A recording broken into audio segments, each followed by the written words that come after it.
Assalamualaikum warahmatullahi wabarakatuh. Semangat pagi, kita ketemu lagi melanjutkan video sebelumnya. Kalau minggu lalu kita sudah bahas mengenai konsep dasar. Sekarang kita coba akan bahas mengenai perancangan Internet of Things di pertemuan yang ke-10 ini. Oke, kemarin juga sudah disampaikan bahwa tantangan dari perancangan suatu sistem Internet of Things adalah kita bingung gitu ya. Kita dalam hal mencari ide. Kita mau buat apa, kita mau pakai apa, kita mau mulainya dari mana. Udah gitu kalau ketika kita udah punya idenya, kita muncul tantangan di device, konektivitas, platform, dan aplikasi.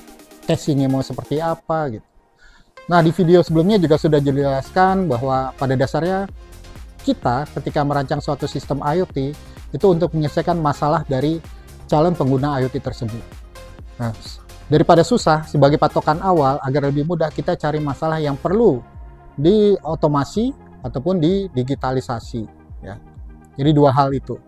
Nah, sebelum melangkah lebih jauh, saya sedikit ingin mengulangi terkait dengan arsitektur dari IoT ya. Arsitektur dari IoT terdiri atas 3. Yang pertama itu adalah device-nya, lalu jaringannya, lalu aplikasi domainnya. Nah, dalam perancangan perangkat IoT ini, kita harus memperhatikan 3 hal ini. Device, jaringan, sama aplikasi.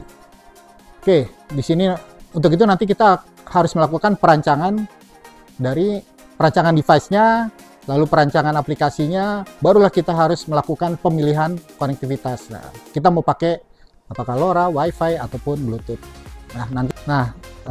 Ketika kita merancang IoT system, anggap aja kita sedang skripsi ya. Jadi kita ikutin aja proses-proses ketika kita buat skripsi, karena itu sudah terbukti dan itu mudah untuk dilakukan.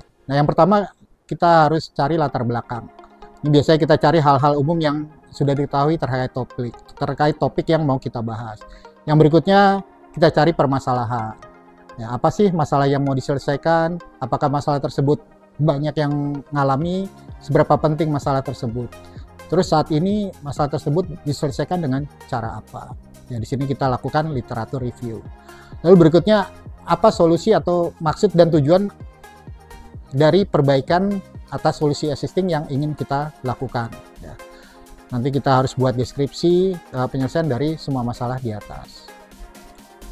Oke. Berikutnya,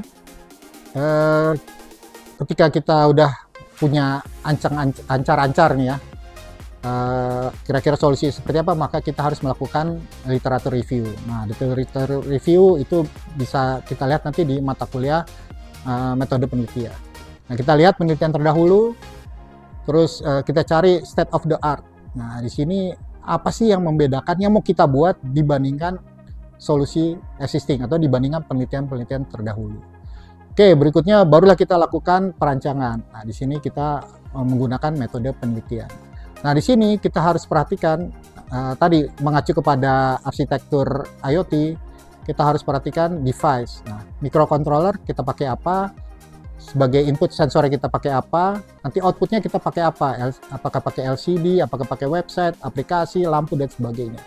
Baru kita bahas yang kedua adalah konektivitas. Nah, di konektivitas ini kita milih gitu ya, kita tadi mau pakai LoRa, pakai Wi-Fi, pakai 5G, 4G, atau lain sebagainya. Baru setelah itu kita pilih atau kita mau bikin, apakah kita mau pakai aplikasi web based atau berbasis mobile, atau kita gunakan platform-platform yang sudah ada di dunia IoT gitu ya. Nah, setelah kita merancang, kita membuat ya. Setelah membuat, kita harus melakukan uji coba. Apakah alatnya sudah sesuai? Lalu kita harus melakukan validasi terhadap sensor-sensor dibandingkan dengan peralatan standar. Barulah kita lakukan pengumpulan dan analisa data. Setelah itu, setelah kita lakukan analisis, barulah kita buat suatu kesimpulan dari perancangan IoT yang kita buat. Oke, jadi kembali ini terpaksa saya ulang-ulang karena memang ini adalah hal yang penting, bahwa pada dasarnya kita membuat atau merancang suatu sistem IoT itu adalah semacam problem solving. Kita menyelesaikan masalah dengan ilmu kita untuk memberikan solusi yang entah bagi diri kita sendiri, orang lain, ataupun kepada masyarakat secara umum. Baik, demikian video kali ini. Kita ketemu lagi di video berikutnya. Assalamualaikum warahmatullahi wabarakatuh.